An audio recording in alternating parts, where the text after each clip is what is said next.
વિદ્યાર્થી મિત્રો, આજે આપણે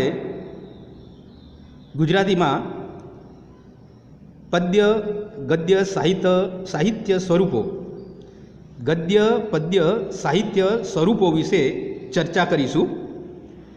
આપણે જ્યારે પાઠ કાવ્ય ભણાવતા હોઈએ છીએ તે વખતે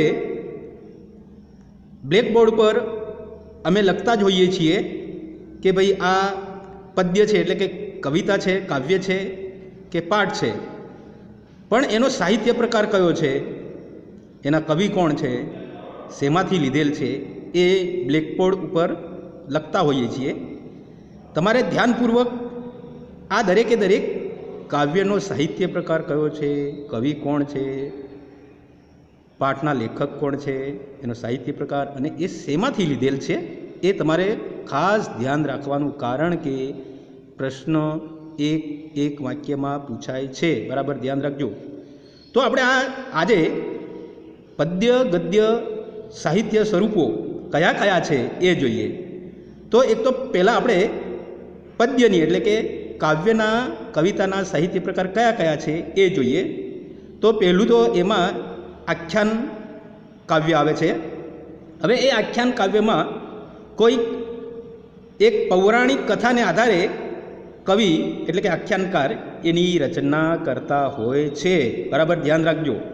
એમાં એ આખ્યાન ખંડમાં એટલે કે આખ્યાન કાવ્યમાં વીર રસ, કરુણ રસ, અદ્ભુત રસ, શૃંગાર રસ, હાસ્ય રસ વગેરે રસોનું વૈવિધ્યપૂર્ણ એમાં નિરૂપણ થયેલું હોય છે એમ કહેવાય છે। અને એક પ્રકરણને કડવું નામ આપવામાં આવે છે, કડવું।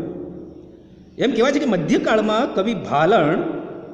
કવિ ભાલણે આખ્યાન કાવ્યની શરૂઆત કરી હતી, એટલે કવિ ભાલણને આખ્યાનોનો પિતા કહેવામાં આવે છે। ત્યાર પછી પ્રેમાનંદે આ વિભાગને વધારે એમ કે અસરકારક બનાવી અને આખ્યાન કાવ્ય ક્ષેત્રે ખૂબ પ્રગતિ પ્રેમાનંદે પણ કરી। હવે બીજું છે પદ કાવ્ય। તો મધ્યકાલીન ગુજરાતી સાહિત્યનું ઉર્મી એટલે પદ એમ કહેવામાં પણ કયું વાંધો નથી, એમાં જ્ઞાન, ભક્તિ અને વૈરાગ્યની વાતો મુખ્ય હોય છે। હવે પદ કાવ્યની અંદર કોણે આ પદ કાવ્ય શ્રેષ્ઠ પદ કાવ્યોની રચના કરી છે એના જરા નામ જોઈએ તો કવિ નરસિંહ મહેતા છે, મીરાબાઈ છે, ગંગા સતી, પાનબાઈ વગેરે વગેરે। હવે ત્રીજો પ્રકાર છે,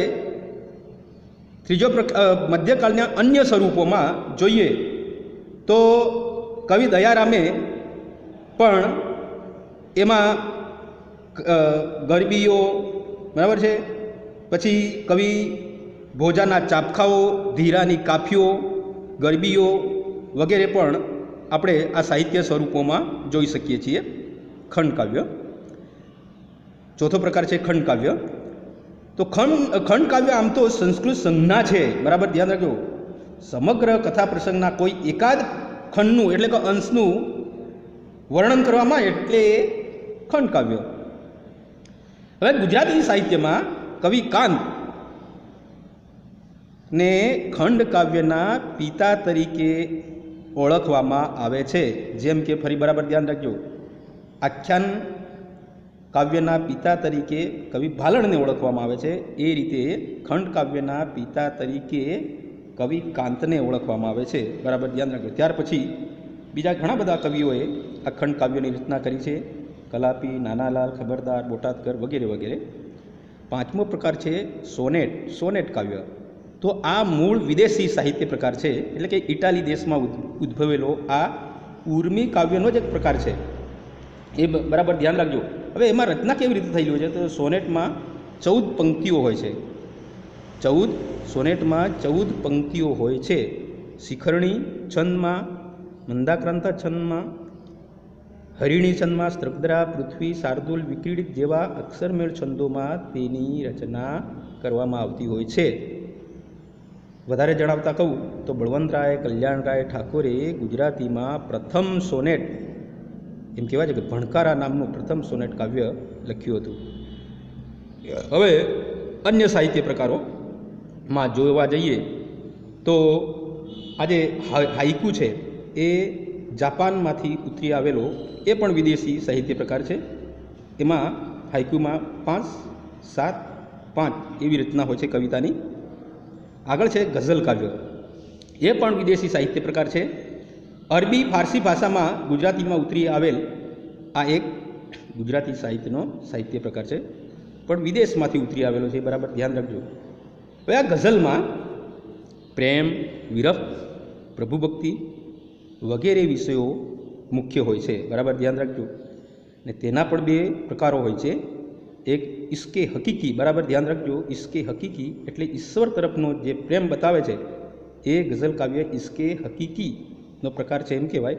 અને ઇશ્કે મિજાજી એટલે પ્રિયતમા તરફનો જે સ્નેહ, તેની પ્રત્યેક 2 પંક્તિ શેર કહેવામાં આવે છે. ગઝલનો પહેલો શેર મતલા અને છેલ્લો શેર મક્તા કહેવામાં આવે છે. હવે ગદ્ય સાહિત્ય એટલે કે પાઠમાં કયા કયા છે? એક તો નવલકથા.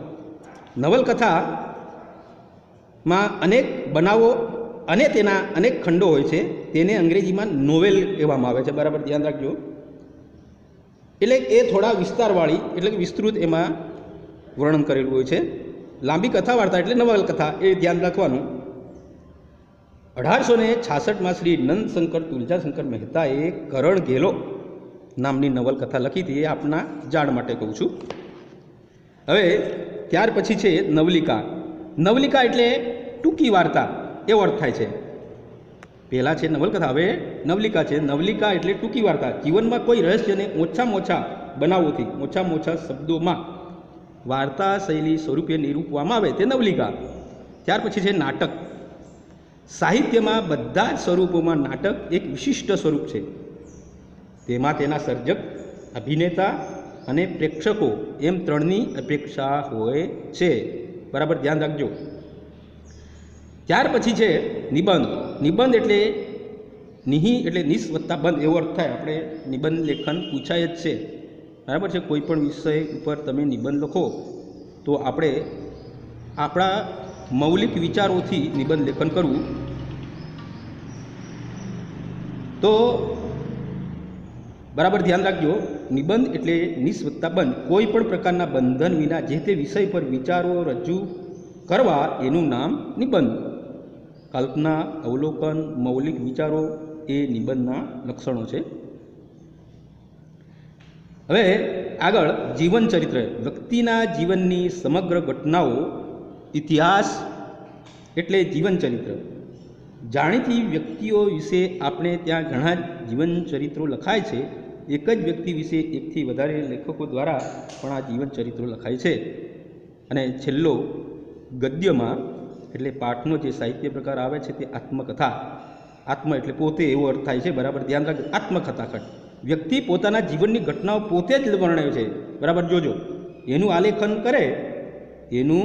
આલેખન કરે તે પ્રકાર એટલે આત્મકથા.